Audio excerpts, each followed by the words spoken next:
문화사 배째라 행동준승 5기 조항. 자, 100점 제조기 나영한 선생님이 오늘 문화사를 어떻게 공부를 해야만 가장 효율적으로 가장 합리적으로 공부할 수 있는지를 오늘 그 비밀을 한번 공개해 보도록 하겠습니다.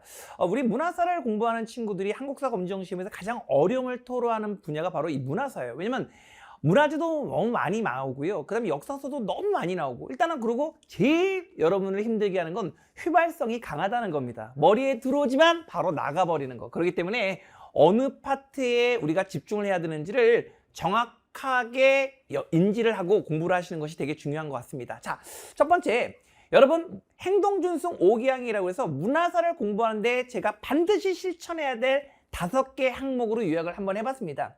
문화사는 일단은 무형문화재와 유형문화재가 있는데요. 여기서 무형문화재, 특히 사상사를 중심으로 문제가 출제된다는 거 반드시 명심하셔야 됩니다. 그래서 불교, 도교 또는 유교 또는 풍수지리설이라는 이런 사상을 바탕으로 문제가 나온다는 거 여러분 꼭 명심하시고, 실제로 이제까지 나왔던 기출문제를 풀어보시면 진짜로 기출문제의 문화사의 중심은 이렇게 바로 사상사를 중심으로 나오는 거구나 하는 걸 여러분이 스스로 확인하시고 그 문제를 통해서 그 문제를 여러분이 스스로 풀어보시면 훨씬 더 효과를 누리실 수 있을 것이다 말씀을 드리겠고요. 자, 두 번째는 문화사는 인물사를 중심으로 공부를 하시면 되는데요. 그래서 유학자 또는 실학자, 이 승려들을 섹터를 나눠서 공부하시면 좋아요. 그래서 문화사 보시면은 이렇게 하나하나의 사상보다는 결국 이런 인물을 중심으로 많이 나오는 거예요. 그러니까 실학자에서도 실학의 의의가 뭐고 실학은 어떠한 효과를 누렸는지를 공부하는 것이 아니라 실학자의 정약용의 사상을 주고 이거 누군지 아니?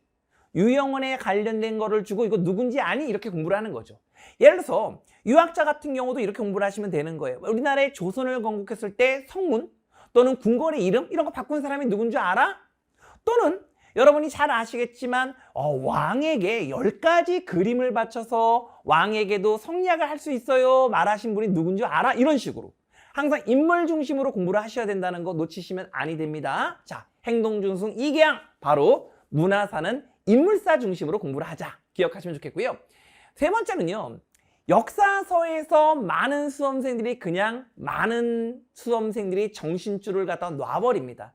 여기서 많은 학생들이 되게 힘들어하시고 어려워하시고 한국사 검정시험의 문화사를 포기하는데 가장 1등 공신은 저는 바로 이 역사서라고 보고 있습니다. 자, 역사서는요 반드시 서문을 암기하셔야 돼요. 근데 서문에 있는 역사서가 굉장히 많다면 제가 이런 이야기를 드리지 않겠죠. 역사서에서 서문이 나오는 것은 정말 다 합쳐야 6개를 넘지 않아요. 그 6개를 중심으로 암기하시면 돼요. 예를 들어서 이런 거예요. 환이 아니라 성이요, 귀가 아니라 신이었다. 이런 표현이 나오면 이거는 이규보 선생께서 무신직공기 썼던 우리는 고구려를 계승한 민족이야를 강조하는 동명한 편이야. 이런 식으로. 여러분 이런 거죠. 우리는 장편의 역사서가 없었어. 그런데 이제 우리나라에도 장편의 역사서가 필요함을 갖다 느끼면서 최초로 이런 장편의 역사를 편찬하도록 지시했어. 이렇게 물어보기도 합니다. 여러분들 항상 서문을 암기해달라 말씀을 드리겠고요. 그 다음에 문화사는 누가 뭐라 하더라도 이 문화재가 어느 지역에 있는지가 되게 중요합니다. 그래서 문화사 할 때 여러분 어떤 무형문화재와 유형문화재가 있을 때 유형문화재, 탑이라든지 불상이라든지 또는 절이라든지 이런 거 공부할 때 다 불교문화와 관련된 거 나올 때 반드시 지역을 함께 외우시는 거예요. 그냥 봉정사 극락전 외우지 말고 안동 봉정사 극락전 이렇게 해요. 난 부석사 무량수전 하지 마시고 바로 어떻게 합니까? 부석사 할 때 영주 부석사 무량수전. 난 법주사 팔상전 하지 마시고 보은의 법주사 팔상전. 경천사지 십층석탑 같은 거는 어때요? 바로 개경이 있다는 것을 놓치는 분들이 되게 많더라고요. 이렇게 경천사지 십층석탑이 단순하게 지역명으로만 나오는 것뿐만 아니라 역사적으로 순환이 있거나 여러 번에 걸쳐 변화됐다든지 또는 그 장소의 위치가 지금까지도 현대에서까지도 굉장히 영향력 있는 거는 반드시 나온다고 보시면 돼요. 그래서 좀 참고로 말씀드리면 여러분 국립중앙박물관이라든지 또는 공주 지역의 박물관은 좀 시간 되실 때 꼭 공부로 해서 가는 건 아니지만 한 번 정도만 다녀오셔도 공부하실 때 굉장히 도움이 된다는 것을 말씀을 드리고 싶어요. 경천사지 십층석탑에 대한 얘기를 잠깐 말씀드릴게요. 원래 개경이 있었잖아요. 근데 이것을 일본 애들이 와가지고 이걸 전부 다 해부를 해버려요. 웃긴 새끼들이죠. 이거를 일본으로 가지고 갑니다. 이거 진짜 힘들었을 것 같아요. 그런데 이거를 우리나라에 왔던 헐버트란 박사님이 이걸 워싱턴 포스트지에 고발을 해요. 그래서 세계 여론이 좋지 않습니다. 그래서 경천사지 10층 석탑을 다시 보내요, 우리 고국으로. 근데 우리나라는 이거를 다시 조립할 능력이 없었어요. 그래서 해방 이후에 조립했다가 어디에다가 지금의 탑골공원에 이거를 갖다가 다시, 탑골공원이 아니라 경복궁 앞에다가, 경복궁 이 안에 있는 공원에다가 이거를 갖다가 다시 조립을 해요. 근데 여러분 이건 아시겠지만 이 경천사지 10층 석탑은 여러분 새똥에 굉장히 취약해요. 대리석으로 이루어졌기 때문에. 그래서 안 되겠다. 이거 이렇게 새똥에 의해서 문화재가 훼손되면 안 되겠다 해서 국립중앙박물관이 만들어지면서 다시 실내로 옮겨오는 작업을 해서 지금 현재는 중앙박물관이 있어요. 지금 이렇게 계속대로 변천되는 거, 지금의 우리가 살고 있는 시대하고도 굉장히 연관되는 거, 이런 거 시험에 꼭 나온다라는 것을 좀 명심하시면서 문제를 풀어보시면 되고요. 기출문제를 많이 푸시다 보면 항상 문제가 반복된다는 거 느낄 수 있을 겁니다. 여러분, 하지만 정말 중요한 건 뭔지 아세요?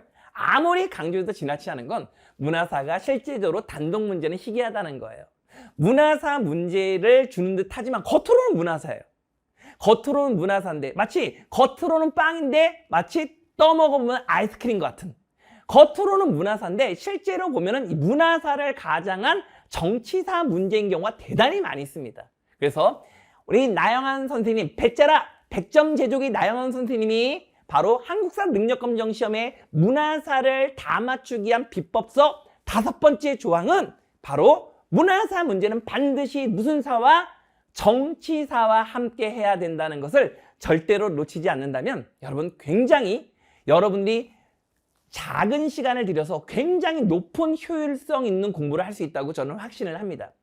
많은 학생들이 그렇게 생각을 해요. OT가 뭐가 중요해? 그냥 공부하면 되지라고 생각하는데 그것도 맞는 얘기예요. 어떻게 보면은 시간이 많으신 분들은 그게 맞지만 시간이 없거나 정말로 지금 시간이 촉박하거나 아니면 단기간에 합격을 하셔야 될 사람은 한두 문제 차이로 떨어지면 얼마나 마음이 아파요. 그래서 이 문화사 그냥 포기하지 마시고 제가 말씀드린 행동 준승 이 5개항의 근거를 해서 문화사를 보고 학습을 하고 암기를 한다면 지금보다는 훨씬 더 결국 작은 시간으로 고효율을 높일 수 있는 그런 공부 방법이 될 것이라는 거. 그리고 그것이 바로 여러분의 합격을 한층 더 앞당길 수 있는 방법이라는 것을 확신하면서 배짜라 100점 제조기 나영환의 문화사 바로 상세한 바로 오리엔테이션 여기서 마무리하도록 하겠습니다. 여러분의 한국사 능력검정 시험의 만점과 바로 1급 성취를 저는 기원하고 응원한다는 거 여러분